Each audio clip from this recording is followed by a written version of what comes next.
Saya tantang Anda, saya undang Anda untuk kita adu argumentasi. Fadlizon, ya, saya tidak ada takut dengan siapapun.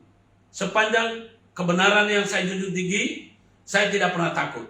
Karena saya tahu Fadlizon sudah berapa periode jadi DPR RI, tidak pernah memperhatikan masyarakat yang dijolimi oleh aparat penegak hukum. Apa yang dilakukan Fadlizon? Ya, setelah digaji oleh negara menggunakan uang rakyat, apa kira-kira kerjanya? Ya, di Riau ada masyarakat yang membutuhkan bantuan hukum. Dia sudah melapor 7 kali ke Polda, ke Polsek, Polres, Polda. Ya, dia punya sawit diserobot sama anaknya sendiri. Ya, bahkan dia sudah sempat dipenjara oleh anaknya sendiri. Ya, tapi apa yang terjadi? Anaknya itu sendiri, ya, ingin supaya bapaknya dipenjara. Ya,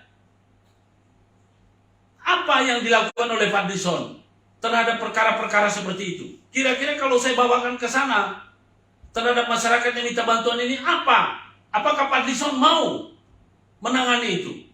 Fadlizon itu adalah tugasnya untuk mengatur dan mengurusi masalah hukum. Tapi apa yang dilakukan? Mengurusi masalah Habib Rizik. Emangnya kamu digaji sama dia?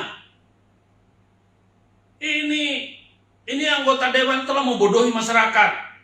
Kepada seluruh masyarakat perlu diketahui, anggota dewan yang duduk di DPR RI itu ataupun yang duduk di DPR tingkat 1 provinsi, tingkat 2 kabupaten dan kota, mereka itu digaji oleh negara menggunakan uang rakyat. Ketika mereka tidak bisa melakukan hal-hal yang dibutuhkan oleh rakyat, Anda harus menyoroti. Jabatan yang mereka dapat itu bukan jabatan dari nenek moyang mereka, bukan warisan. Itu jabatan karena dipilih oleh rakyat. Dengan harapan mereka bisa mewakili suara rakyat. Tapi apa yang terjadi? Mereka nggak pernah. Saya ini 4 kali jadi tersangka. Saya bisa lolos. Ya, 3 kali perkara tidak lanjut. Ya, karena kenapa? Tidak cukup bukti. Kemudian 1 perkara lanjut. Ya, itu saya bisa memperjuangkan diri saya sendiri, bukan kehadirannya Fadlizon atau fraksi hukum yang lainnya. Sebetulnya bukan cuma Fadlizon. Seluruh anggota parlemen yang menangani masalah hukum, saya soroti. Cuma yang saya lihat yang paling banyak gaya itu, yang paling banyak itu adalah Fadlizon. Fadlizon, ya, Anda adalah wakil rakyat. Anda harusnya dikritik, bukan mengkritik pemerintah. Anda juga harus dikritik oleh masyarakat. Saya mewakili masyarakat. Saya sebagai masyarakat, mewakili diri saya sebagai masyarakat. Anda ini adalah dipilih untuk menjaga kepentingan masyarakat. Tapi apa yang dilakukan? Hanya nyinyir kepada pemerintah. Sedikit-sedikit Jokowi diserang. Ya, sedikit-sedikit pemerintah diserang. Bahkan ngomongnya ngelantur. Bung Karno katanya Habib Rizik lebih tinggi kemuliaannya daripada Bung Karno. Anda ini ngomong apa? Ya, itu junjungan Anda, Donald Trump sudah kalah. Ya, jadi sekali lagi kepada masyarakat, saya berbicara ini agak keras. Saya dalam hal ini sebagai aktivis penggiat hukum pejuang kebenaran, saya sudah nggak kuat melihat kelakuan mereka ini. Ya, kelakuan para anggota dewan yang selalu mengatasnamakan masyarakat, tapi mereka tidak pernah berbicara atas nama masyarakat. Hukum kita nggak benar, mereka diam saja. Ya, ada kriminalisasi terhadap masyarakat yang tidak bersalah menjadi terpenjara, mereka diam saja. Kemudian ada pendatang baru dari Timur Tengah sana, ini tidak semua, tidak berlaku bagi mereka yang tidak pernah mencela atau mencaci ataupun melecehkan. Tapi mereka yang selalu menebar ujaran kebencian, ini saya tunjukkan kepada kalian. Ya, saya tidak pernah ada kata-kata takut untuk diproses. Saya akan hadapi. Saya minta kepada Bapak Menteri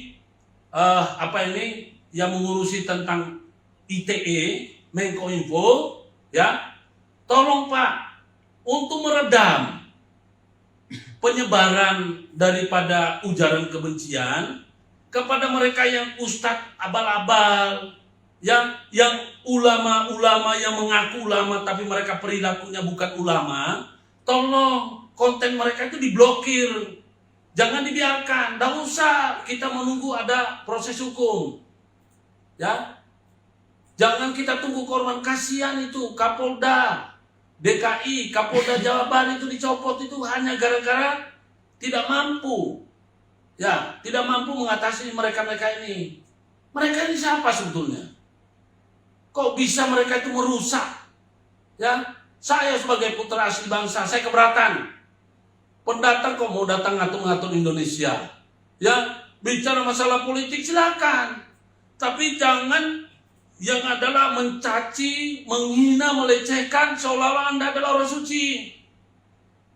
Kita semua ini nggak tahu siapa yang akan masuk neraka, siapa yang akan masuk surga. Persoalan masuk surga, masuk neraka itu urusan sendiri-sendiri. Ya, saya sebagai bapak dari anak saya dan saya sebagai anak daripada bapak saya tidak bertanggung jawab terhadap siapa yang nanti masuk surga. Ya, mungkin di dunia ini saya kenalan, tapi setelah di akhirat nggak kenal kita. Jangan ada yang ngajarin kita menjadi menyesatkan. Saya ini orang Muslim. Kakek saya Muslim, ibu saya Muslim, ya bapak saya Muslim, leluhur saya Muslim. Tapi sebelum Muslim masuk di Indonesia, saya menggunakan budaya adat. Ya, jadi leluhur saya yang sudah lahir dari ribuan tahun yang lalu, ratusan tahun yang lalu, sebelum ada agama Islam, mereka punya adat istiadat. Kita harus hargai. Jadi saya minta kepada anda-anda yang selalu ceramah, mestinya ini para ustadz yang dianggap ustadz, ya memang saya setuju dengan instruksi dari Menteri Agama. Harus ada sertifikasi. Kalau tidak ada sertifikasi, jadi semua orang yang lulusan SD pun bisa jadi ustadz. Padahal nggak pernah buka Quran, nggak pernah baca Quran, nggak pernah ngerti agama, nggak pernah ngerti apa. Kita butuh guru agama, tapi guru agama yang kita butuhkan adalah guru agama yang memberikan pelajaran, pengajaran, didikan yang masuk akal, bukan yang menyesatkan.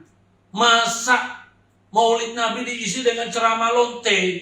Mana ada? Katanya ulama. Ulama siapa? Imam besar. Imam besar siapa?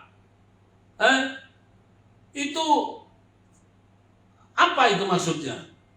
Kemudian seorang apa? Maher. Maher itu siapa? Maher ini kok bicaranya seperti dia ini orang suci. Kalau kamu memang suci, biarkanlah kamu masuk surga sendirian. Jangan apa ini? Saya teruskan saja. Ustadz Maher yang ngaku-ngaku ustadz, ya, Anda punya ajaran itu bukan ajaran benar, ajaran sesat. Yang namanya kalau orang bicara masalah tokoh agama, yang dicerminkan itu adalah sifat dan karakter dari Rasulullah Muhammad, bukan preman. Saya mantan preman, tapi saya nggak pernah ngaku sebagai ustadz, ya. Jadi sekali lagi, Ustadz Maher, ini saya muak dengan melihat Anda punya kelakuan. Ya, saya muak. Anda cuma pendatang. Jujur aja, akhirnya Anda akan melahirkan, Anda akan menciptakan namanya permusuhan rasis. Kita yang tadinya hidup damai, akhirnya menjadi terpancing. Saya terpancing, jujur saja. Dengan adanya eksklusivitas, ya, Anda ini bukan Tuhan. Anda manusia biasa. Tolong kalau berceramah, jangan karena ingin supaya pengikut Anda banyak, Anda ceramahnya menghasut. Efeknya kalau Anda menghasut, generasi muda anak cucu kita ini akan menjadi terkontaminasi dengan cara-cara begitu. Ya, jadi saya mohon kepada negara untuk menertibkan mereka ini, gak usah dengerin. Kalau ada yang misalnya apa, yang ngomong bahwa ini kenapa harus pakai, memang mereka itu kalau perlu disumpah. Bukan cuma sertifikasi, tapi harus ada sumpah. Sehingga kalau mereka sudah melanggar sumpah, disidang di mahkamah sumpah. Iya, mereka itu merasa mengaku sebagai ustadz, ya, merasa mengaku sebagai ulama, apalagi yang namanya itu Zulkarnain, ya, itu kalau ngomong itu ngomong agama, seperti orang pinter, ternyata dia orang menyesatkan. Mana ada tokoh agama yang nyinyir toh kerjanya, ya? Nah, saya minta juga kepada kepolisian, kalau ada orang yang misalnya beberapa waktu yang lalu ada, ya, dari etnis Tionghoa yang menghina Jokowi, itu diproses, jangan ada ampun. Biarpun dia orang tuanya kaya, biarkan saja. Mau tidak cukup umur karena dia sudah bisa menyebarkan apa, diproses. Ini ketidakadilan yang dilahirkan oleh pihak kepolisian. Ya, tolonglah kepada Bapak kepolisian, Anda ini kan penegak hukum, ya kan? Jangankan sesuai aturan yang berlaku, ya. Jadi begini, saya setuju kita menghargai hak asasi manusia sesuai dengan Perkap nomor 8 tahun 2009. Mohon kepolisian perhatikan. Tetapi ketika ada pelaku yang sudah nyata-nyata melecehkan ataupun menebarkan ujaran kebencian, mau duitnya sekarung, sekampung, jangan dilihat.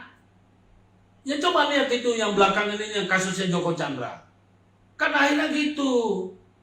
Kemudian bapak-bapak hakim di pengadilan ini mohon, ya, kita semuanya akan mati. Jangan karena Anda disogok sehingga kebenaran diselewengkan.